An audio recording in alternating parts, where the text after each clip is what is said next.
السلام عليكم ورحمة الله وبركاته. إنا لله وإنا إليه راجعون. وحن مركل أمة الصومالية دمانتد meel kasta ay joogaan tacsi tiiraan la u diraya aan intii dhimatay Ilaahay naxariista jannaha ka waraabiyo dhaawacana Ilaahay caafimaad degdeg ha siiyo dhamaanteennana iyo ehelada iyo qoyska ay ka tageen intii dhibta gaarana Ilaahay samir iman Allah ka siiyo hadda waxaan taaganahay isgoyska oo 14 Oktoobar oo Excel dhihi jiray Zobe oo runtii aan u taaganahay maadaama maanta ay tahay maalintii dhibta uu dhacay oo sabtidii hore dhibka uu dhacay ay maanta tahay maalinteedii ku aadan tahay iyo sidoo kale in wadadii ay si toos ah u furanto xalay wasiirka amniga ay sheegeen in dadkii dhintay aan ku xasuusano marka ugu horeyso una duceyno marka xigana aan isku la dardaaranno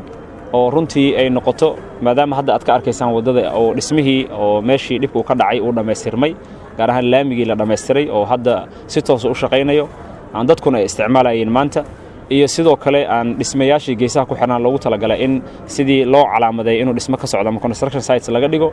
oo dadku aysan dhib ku soo gaarin oo saas iyo maamul gobolka Banaadirna runtii ilaa iyo maantadan xataa waa laga yaabaa nagu sii qaato isbuuc ugu yaraan nagu sii qaato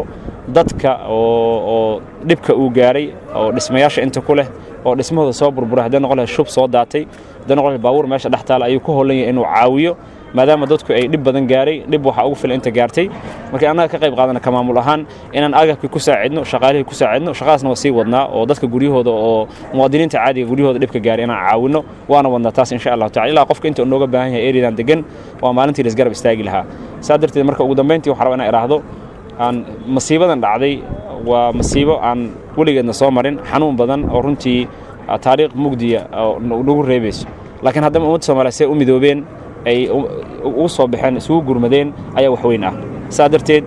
waxaan rabaa inaan maanta iraahdo maadaama maalintii 8aad ay tahay oo maalintii dhibka uu dhacay maalinteeda ay ku aadan tahay sabti ay tahay waxaan rabaa inaan iraahdo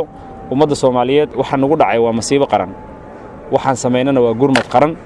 waxa maanta ina hor yaala badbaado qaran marka badbaadadaas qaran aan ka qayb qaadano amniga aan aad uga shaqeyno waxaan rabaa inaan si gaar ah ugu mahad celiyo dhammaan inta noo soo gurmatay adduunyada nooga soo gurmatay dal gudihiisa nooga soo gurmatay iyo ummadda Soomaaliyeed gaar ahaan waxaan u mahad celinayaa dhalinyarada oo ah runtii awoodda iyo hantida ummadda Soomaaliyeed Ilaahay siiyay Soomaaliya ama gaar ahaan magaalada Muqdisho